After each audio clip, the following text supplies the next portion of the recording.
Hi friends, మొన్న ఒకరు వచ్చేది మాకు పెళ్లికి అయితే చెప్పారు అండమాన్లో పెళ్లి కార్డులు ఎలా ఉంటాయి ఏంటనేది అయితే ఈ వీడియోలో మీకు చూపిస్తాను చూడండి ఫ్రెండ్స్. సేమ్ మళ్ళానే ఉన్నాయి, ఆంధ్ర తెలంగాణలో ఉన్నట్టు పెళ్లి కార్డు అయితే ఉంది. కాకపోతే లోపల అయితే మాత్రం రెండు లాంగ్వేజ్లలో ఉందన్నమాట. ఫస్ట్ వచ్చేసి అయితే మాత్రం మేదం తెలుగులో ఉంది, కిందనైతే మాత్రం ఇంగ్లీష్ లో ఉంది. ఇంగ్లీష్ లో ఎందుకు ఉందంటే చాలా మంది ఇక్కడ హిందీ వాళ్ళు ఉంటారు కదా, వాళ్ళకైతే తెలుగు రాదు కాబట్టి అందుకని చెప్పేసి అయితే మాత్రం ఇంగ్లీష్ లో ఇచ్చారు. అంతేకాకుండా ఒకవేళ తమిళ పెళ్లి అయితే మాత్రం పైన తమిళ్లో ఉంటది, కిందనైతే మాత్రం ఇంగ్లీష్ లో ఉంటది ఫ్రెండ్స్. అలానే ఒకవేళ ఇంకా ఏదో లాంగ్వేజ్ అనుకోండి, ఆ లాంగ్వేజ్ పైన ఉంటది, కిందనైతే మాత్రం ఇంగ్లీష్ ఉంటది. పక్కాగా రెండు లాంగ్వేజ్లు అయితే ఉంటాయి.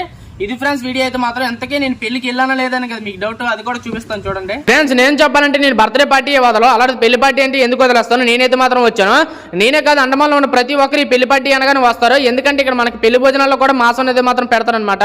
మనకు అక్కడైతే పెట్టరు, కానీ ఇక్కడైతే మాత్రం మాంసము, చికెన్, మటన్ ఇవన్నీ పెడతారు. అంతేకాని మన ఇక్కడ డాన్స్ కూడా చేశారంటే ఈ డాన్స్ అనేది ఏ సాంగ్ చేశారనేది మీకు అర్థమైతే మీరేది కామెంట్ చేయండి ఫ్రెండ్స్. అండమాన్కి సంబంధించిన మరిన్ని వీడియోస్ కోసం